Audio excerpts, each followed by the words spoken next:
Good morning, children. I am Ruchika, your English teacher. Children, as we are doing the chapter conjunctions, I know it is complicated topic, but I am trying to make this topic easy for you. As already explained in my previous audio, that conjunction is a word used to join words, group of words, or sentences. Conjunctions are of two kinds: coordinating conjunctions and subordinating conjunctions. First is coordinating conjunction. Coordinating conjunctions is a word that joins two simple sentences together. It is used to join two independent statements of equal rank or importance. Coordinating means of equal rank. There are 7 coordinating conjunctions: for, and, nor, but, or, yet, so. Remember, fanboys.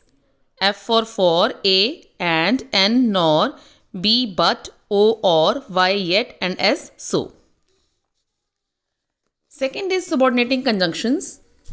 A conjunction used to join two statements, one of which is dependent on the other, is called subordinating conjunctions. For example, I am going out after the film finishes. Here, I am going out is the main clause. After is subordinating conjunction. The film finishes is dependent clause. The film finishes depends upon the main clause, that is I am going out. And after is subordinating conjunctions that are joining these two sentences. Subordinating conjunction may be classified according to their meaning as given on the screen: comparison, than, rather than, whether, as much as, whereas; time, after, as soon as, until, whenever, now that; concession, though, although, even though; relative pronoun, who, whoever, whom, whomever, whose; reason, because, since, so that, in order to, as; condition, if, only if, unless; place, where, wherever; relative adjectives, that, whatever, which, whichever; manner, how, as, though, as, if.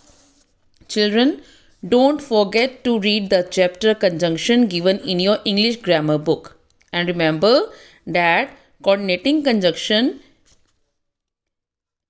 is when we join two independent statements, and in subordinating conjunction, one statement dependent on the other. Is it clear, children? Last but not the least is correlative conjunctions. Some conjunctions convey their full sense only when they are used in pairs. They are often called correlative conjunctions. Some of the correlative conjunctions are coordinating, while some of them are subordinating. For example, both and, not only but also, either or, neither nor, so as, no sooner than, as so, such that, such as, etc. Children, read the chapter conjunction and do exercise number 2, 3 and 4 yourself in book. I will send the answers later. Thank you. Have a nice day.